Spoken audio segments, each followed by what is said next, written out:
Reading with your kids. Hola, ni hao, konnichiwa, assalamu alaikum, shalom, mahaba, moni mole wanji, namaste, jumbo, bienvenidos. Hi, my name is Jedley, and this is the Reading with Your Kids podcast. We are coming to you from the beautiful town of Santa Rosa in the wonderful state of New Mexico. We are so happy and so honored that you're joining us in our epic cross-continent adventure, and so delighted that you're joining us in our mission to help families grow closer through reading. Please be sure to tell all of your family and friends about the show, and please be sure to subscribe to the show on the iHeartRadio app, on Spotify, Apple Podcasts, Amazon Music, wherever you find your podcasts. Our guest today is Lisi Harrison. She's returning to the show to celebrate Thrive. It's a drama-free friends mental health movement. Before we invite Lisi into the studio to tell us about this important drama-free movement, we want to invite you to connect with us drama-free on social media, facebook.com/readingwithyourkids, at Reading With Your Kids on Instagram, at Reading With Your Kids on TikTok, and if you're on Twitter, it's at Jedley Magic. And of course, we would love for you to visit our website, readingwithyourkids.com. Click on the contact button at the top of the page. Let us know what we're doing well. Let us know what we could be doing better. And let us know who you would like to hear on a future episode of the Reading With Your Kids podcast. And please be sure to sign up for our free newsletter, which will soon be growing into a full-fledged online magazine. That's at readingwithyourkids.com. Join us right now from Laguna Beach in California. She's returning to the show to celebrate her career. Please welcome back our friend Lisi Harrison. Hey, Lisi, how are you? I'm good. How are you? I'm wonderful. I'm really excited to talk to you. You know, we have authors on, and they're, typically come on to celebrate their latest book or their series, and that's a lot of fun. And you were just recently with us to celebrate Graveyard Girls with Daniel Kraus, your co-writer. But your life and your career has kind of had its own story arc, and I find it pretty interesting. And so I'm really happy that you're coming on so that we can kind of talk about that, because we talk about characters and how characters in our kids' books grow, but I think sometimes we forget that as adults, we're still growing too. Yes, that is very true. And thank you for putting it that way. I had this realization suddenly that I am like a character in a novel. That like you said, I've had this sort of beginning, middle, and end, which hopefully the end is a new beginning, but I've changed. My career has had a real story arc, like you said. Yeah. And So let's get in. Before I met you many years ago, you really came onto the scene, and you kind of writing books about mean girls, right? I wrote the Click series was the first series I wrote, and it was about a clique of mean girls that would do anything to stay on top. In their 7th grade, they were rich and materialistic and sassy, and they would just do anything to stay number one at the expense of everybody and each other. And it was very satirical. The readers got it 100%. Some of my detractors thought I was pushing that agenda as opposed to commenting on it. Mm-hmm. But regardless, it was a very successful series, and kind of painted me as the queen of mean in a way, and which again is ironic because I was writing them to show how not to be. And mm-hmm. I made great efforts to show that this is not the lifestyle we should aspire to. And I think I did. Again, I think the readers got it, but it started me on this path of writing about mean girls and friendship and friend dynamics. And from there, a lot of my books sort of followed that. And then over, I would say now, like the 19 years I've been doing it, they have slowly faded away from that mean girl for the sake of mean girl spirit into friendship dynamics.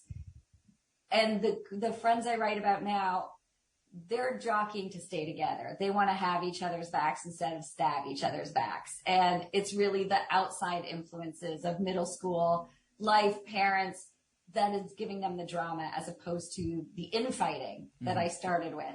And I think that's in step with not only my own sort of journey, but culturally, how we are trying to change and shift and become better people as a culture and as a society, and, not valuing meanness as a currency, and really trying to push the opposite agenda. So it's all we've all sort of grown at the same time. Yeah. I'd like to think. I guess the first question that comes to my mind is, where did you find, I don't know if courage is a word, but your Click series sold 8 million copies. And as you said, it was tremendously successful. And I'm imagining there must have been part of you, or maybe an agent or a publisher, is like going, no, we got to get more of this mean stuff. This is selling. It's, we can't keep it on the shelves. Come on, just cook up some more of this stuff for us. I think it wasn't even courage. It's not I don't feel like I went against the grain with that. I feel like it's just not being tone deaf to what's going on around you and just being aware. Again, I matured. When I wrote the Click series, I was in my early 30s, living in New York City, working for MTV. I didn't have kids. I didn't know anyone with kids. I didn't know kids existed. I was operating in the hours where kids did not go outside. And I was a different person. I was in the epicenter of pop culture and all things material and fabulous. And that's what I knew. And then as I started to mature and get older, and I started to have kids, and now your perspective shifts, and you're personally in love with the members of your audience, and you start to see the kids grow, and you become more concerned about different things. And so as a writer, the things that are important to me as I mature are also maturing. Yeah. My point of view is changing. And that's a wonderful thing. And becoming a parent certainly does that to you. Age and experience certainly helps you make those changes and look at life differently. But you were mentioning that you think our society, the culture, is changing. In what ways do you see that happening? I just think we're all just so much more aware of each other, and just how our words can affect somebody else profoundly. Sometimes I'd argue we're a little too sensitive, but I think, we have to go from one extreme to the other, and then you hope to find balance in the middle. But I think we're all just paying attention. Well, some of us, not all of us, some of us are paying attention to our behavior and wanting to do better and wanting to be better. And I want to be part of that. Yeah. I want to be on that side of things. Absolutely. I know growing up in Boston, probably New York City is the same. It's just kind of let things fly. And, the words that you're saying aren't necessarily, at least 100 years ago, weren't necessarily meant to hurt. But it was like, hey, and we don't always think about what we were saying before they came out of our mouths. And I know that the young people in my life have certainly helped me become more aware of, maybe this is not as considerate as I would like to be myself. Yeah, I mean, for sure. For me, humor was my currency. I was not an athlete. I was not the best student in the class, but I was quick-witted, and that became my thing. And oftentimes the downside of that is you will spit something out knowing that it's going to get the laugh, but you forget that there's a person on the other end of it. I was never intentionally mean-spirited. I was just sort of numb to the fact that there were people on the other side of it. And that comes, also you watch too much TV, you play too many video games. You live in these alternate universes where you don't get to stick around and see how things affect people. It just cuts to the next shot. It cuts to the next scene. And I was sort of doing that in my head. I lived in my head a lot. And I think growing older again, you just start to realize, there's someone else on the other side of that. And I've never faulted anyone. I don't fault my kids. I don't fault myself for doing something bad. I always say that it's what you do with that bad thing, that thing you do to hurt somebody else, that imperfection that you may have. It's what you do with it that defines you, that gives you character, not to expect that you'll never do anything that will hurt somebody. It's just how you recover from it that matters most to me. And yes, I think also, like you said, being on the East Coast, being in that fast-paced, biting, more direct environment. I mean, like I live out in California now, and I've had to dull my edges a little bit since I moved out here. And I'd be lying if I said I don't love going back to the East Coast and being with my friends over there. And it just, everything speeds up and then the edges sharpen a bit. And I love that. That's sort of my cardio. Mm-hmm. But here just living in California where everything's sunny and chill and nobody really stresses too much. And yeah. so all these things go into writing, into your perspective. You change. Yeah. Yeah, you really do. How you're living, it has to be reflected on the pages that you're writing. Yeah. I mean, that's really what you're commenting on. It's the lens you're looking through. Mm-hmm. Mm-hmm. Yeah. It's interesting where in this age, as you said, sometimes we might be a little bit too thin-skinned in that, we're taking offense at an awful lot. And it's like, gee, I'm not quite sure how that's offensive or hurtful. I'm going to try to figure it out, but I'm having trouble with that. It's really, ironically, in a way, doing more damage than good. Again, I'm for a lot of change. There are a lot of things that need to change, and I'm for 80% of it. But there's that 20% that is just gearing, especially kids. We are teaching them to fail. We are teaching them to not be resilient. We are teaching them to not learn how to handle anything. And yeah, people are not going to agree with you. They're not going to like you. They're going to say things that hurt you. That's just a fact. I mean, that's not going anywhere. So instead of, I think teaching and programming kids to be sensitive about that, we need to teach them how to deal with it, just like we did. I mean, people say things to me all the time that hurt my feelings. Thankfully, I have the skills to bounce back from it. Mm-hmm. I don't know that a lot of kids are getting that now. I think they're being celebrated for being sensitive. Mm-hmm. And there's a fine line between being sensitive and human and vulnerable in ways that can help you and being sensitive and human and vulnerable in ways that shut you down. Yeah. Yeah. That's something that we've talked, not so much about emotionally, but talked about on the podcast, how there are so many parents out there that want to bubble wrap their kid. And so they don't let them climb trees and run through forests where they might get, cut by a thorn or, we don't want our kids' feelings to get hurt, so we're not going to keep score. And I coached one of those soccer teams once, and the kids, I'm like, hey, guys, no one's losing. And the kids are like going, you're not keeping score, but we are, and we know what's going on here. So absolutely, it's dangerous. It really is. It's funny. There's this story that I hold so dear from when I went to McGill in Montreal. I went to McGill University, and I had no money whatsoever. But my dad gave me this very small budget that, of course, I spent on fries and movies, like in the first week, and I was broke. And I called home and I was like, Dad, I need more money. And he's like, well, what happened to your budget? I'm like, I didn't get enough money. Just, can you send more? He's like, sure. And I get a FedEx package the next day, and it's a thing of Glad trash bags. And he's like, go be a bag lady. And I was just, and people, okay, I'm looking at your reaction for the audience. Your eyes just open. You just were like, ooh. I honestly think that's one of the best things that's ever happened to me. I cherish that so much, because had my dad sent a check for $1,000 versus, honey, you're in college, go figure it out. Mm-hmm. Like, you're on your own. I truly believe that's one of the many reasons that I have the work ethic that I have, the resilience that I have. I've been through some stuff in my life, mm-hmm. and it doesn't make it easier. It just makes recovering easier. Mm-hmm. And I feel like if parents aren't giving that to their kids, that opportunity to see what they're made of, they're stealing from them. Mm-hmm. They really, really are. And I will never see what my dad did as a horrible parenting move. I think it was an act of love. And imagine being a parent that knows your kid is out there in another city with no money, desperate.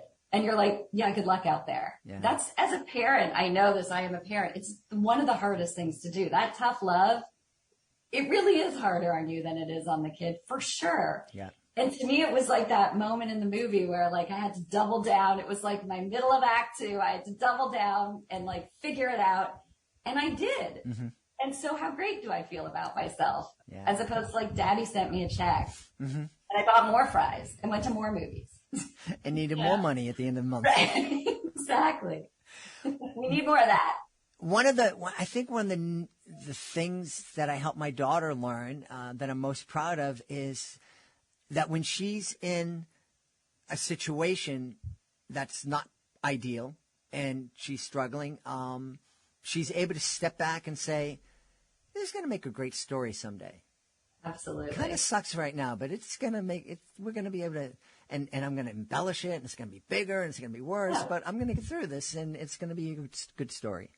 That's my kind of girl. I also was always raised with, okay, you have 5 minutes to cry and feel sorry for yourself, and then we're going to talk about what we're going to do. Mm-hmm.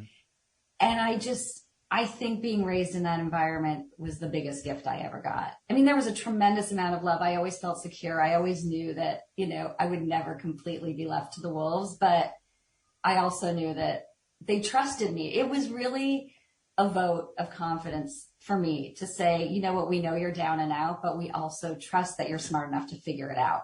Mm. And that's how you give children self-esteem. Yeah. There's no other, it's not by giving them a medal for showing up. It's not by telling them they're great when they're not great. They know when you're lying. They know when they suck at soccer. Mm-hmm. You can't tell them they're the smartest kid in the school. They know they're not.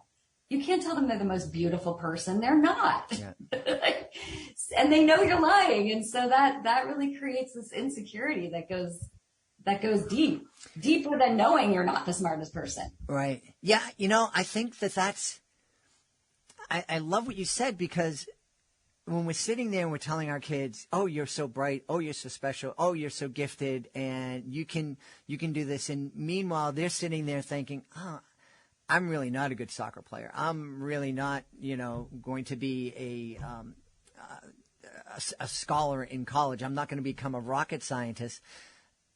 If we're sitting there telling them, "No, yeah, you can, you're great," they're not going to have anybody to talk to about their alternatives. Gaslighting, if you think about it. Yeah. It really is. They know what they're good at. They go to school every day and have, 500 kids to compare themselves to. Mm. They know where they fit in the lineup. So how are they better served by being lied to and falsely, propped up versus, "No, you're not the best soccer player, but what are you good at? Or how could you be better than you were yesterday?" I feel like as parents, there is this tendency now to overprotect so much, like you said, that our job is really to give them all the tools to survive on their own, mm-hmm. not to keep them from bad things happening. Bad things are going to happen. Yeah. How do you teach them to deal with them when they do? And, one of the things I'm doing now, what I'm segueing out of writing novels, and I started a wellness center. I co-founded a wellness center called Thrive, which I can tell you about more. But one of the things we're doing is running these drama-free friend workshops where we're really teaching girls and boys. We've had both. How to have drama-free friendships instead of sort of going through life like, "No, they're tweens. Like, here comes the drama. Mm-hmm. Here comes the friend thing." It's so expected in our culture, and it's so insidious and so painful. And yet we just think, "Oh, that's just part of growing up." Mm-hmm. And so I'm launching this movement called DFF, is Drama Free Friends is the new BFF. And it's not teaching kids how to get rid of friend drama, because that's not realistic. There will be friend drama. You will not be invited to a sleepover every now and then. You will be mean to someone, and that's your good friend, and not really know why you did it. But what we're trying to do is teach how to cope, how to avoid it, how to check yourself, how to just be aware of what's really happening, because that takes the sting and the power out of it. And so, to your point earlier, we're not trying to get rid of and create this unrealistic environment. We're dealing with reality and accepting it. And now what can we do for ourselves to navigate? I had a conversation with a couple of guests not too long ago, and we were kind of joking. It was a conversation about mental health and how we deal with kids. And And we joked about, when this author was dealing with things when they were younger, and I jokingly said, wait a minute, you had growing up in the 60s and your parents just said, get up, suck it up, deal with it, and just go on.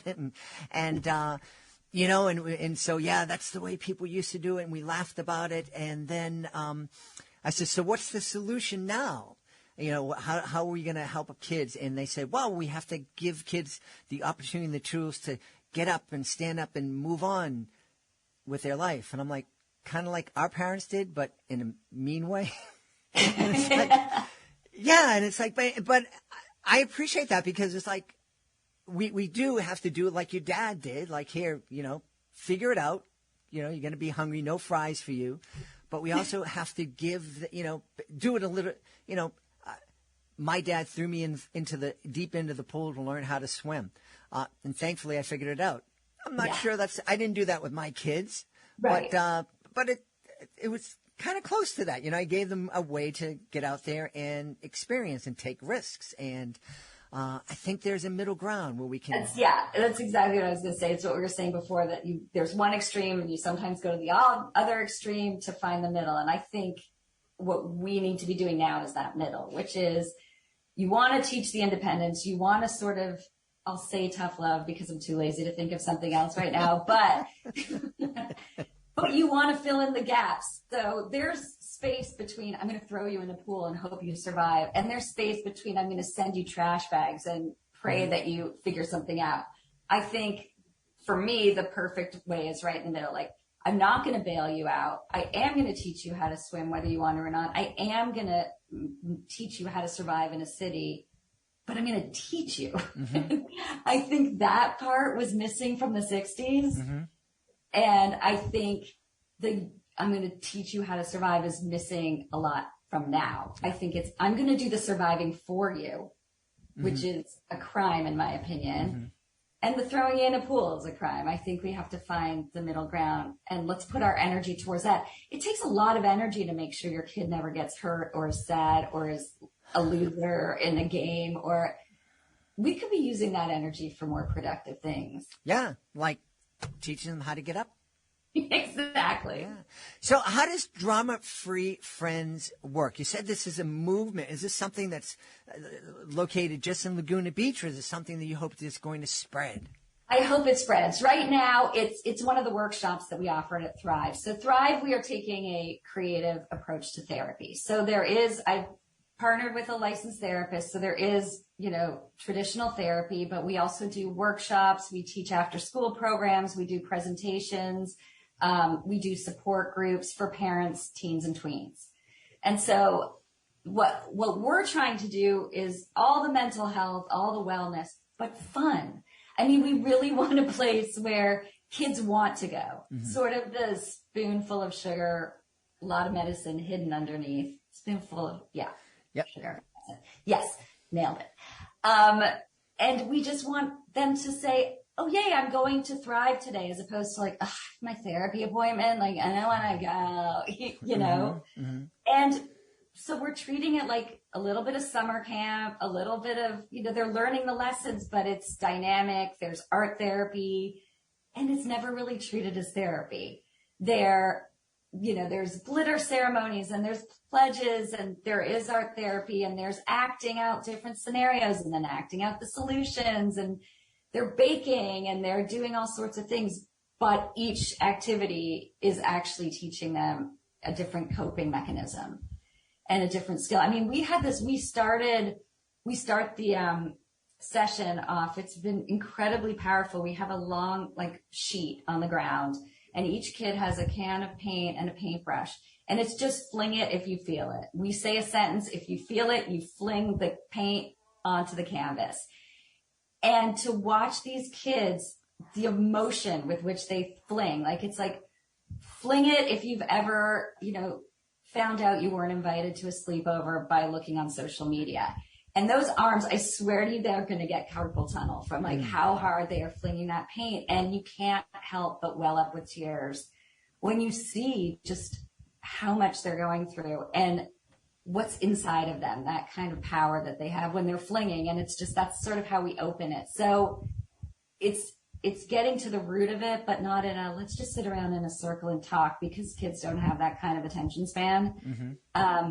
So it's getting them to admit things and go deep, but in a way that they don't really know they're doing it. They're flinging paint and it's fun, you know? And of course there's amazing snacks, because we would not survive without that. So we're doing that. We're doing a bunch of different workshops this fall. We're doing a how to raise a drama-free friend for parents.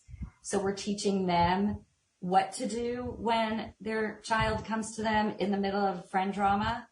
A lot of times our instinct is, oh my God, that's awful. And, you know, when I was your age, this happened to me and I'm going to connect with you on this. And those are all not helpful. In a lot of ways. We don't know it. Our intentions are fantastic, but we steal the drama from our kids. Yeah. You know, when we overreact, they're like, wait, that was my drama. Stop hijacking my drama. Yeah. So little things like that we all do, that sometimes we just need to be reminded of there's a different way. Yeah. You mean the parents shouldn't get on the telephone and go, could your daughter please invite my daughter over to a sleep? No. But we teach, okay, what do you do when that happens? So again, it's not creating a fake environment where your child's never going to be left out of something. We will all be left out, and we will all leave people out for various reasons. And that's okay. And it can hurt, because it does hurt. And so it's allowing all of that. That's just reality. It's then, what do you do with those hurt feelings? How do you get past them? How do you not compound them with your own horrible self-loathing and self-esteem issues? And we're teaching all that. So that's been really successful and really fun. And we're going to do a parent support group where it's called Help My Child as a Teenager. And we're going to run the support group where parents can just come in and connect on the fact that teenagers are, they will suck the soul from your body. You love them so much, and sometimes you can't stand them. And we need to be able to talk about it and have tools and tricks and just community. Yeah. Just to say it. Like, I hate my kid right now. I love him to death. But you laugh, but like, tell me you've never wanted to just like, come on. Oh, yes. Middle school was incredibly difficult for me when my son was in middle school, I mean. And, yeah. High school for me, because now they're just bigger than I am. And so I have to find another way to deal with this situation. And it involves getting really creative and really listening, hearing their side, whether you agree with it or not. And there's just these little things that you can do that make a huge difference. And so I've sort of gone from being not the mean girl, but commenting on that, to really now coming full circle, not even full circle, a rainbow, if you will, an arc, and just teaching people what I've learned from working with kids for 19 years and working on myself and all of it. There's a lot. Well, you learned all these things by taking a microscope to those mean girls. And dare I say, I've learned all these things because I failed at all these things. Bringing it back around, you see what I did there? Yeah. Because I've been able to fail, I have learned, which is why we need to let our kids fail. Absolutely. Because I've been through things, we've all been through things, and the lessons I've learned have all come from the bad stuff. Right. And then trying to figure out how to never get in that situation again. Yeah. Yes, absolutely. Right? Absolutely. So we have to allow for that. Hey, if someone wants to know more about Thrive, or maybe invite you to come out and do a presentation or start, collaborating with you, where can they go to get in touch with you? Absolutely. So you can email me at Lisi, Lisi, at ThrivesWell.com, ThrivesWell,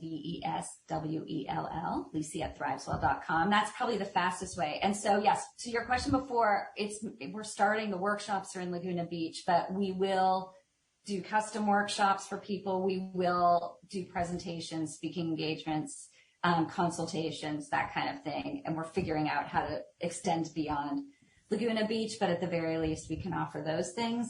On Instagram, we're at ThrivesWell, and the website is ThrivesWell.com. And while we're here, what's I know we just celebrated the latest Graveyard Girl novel.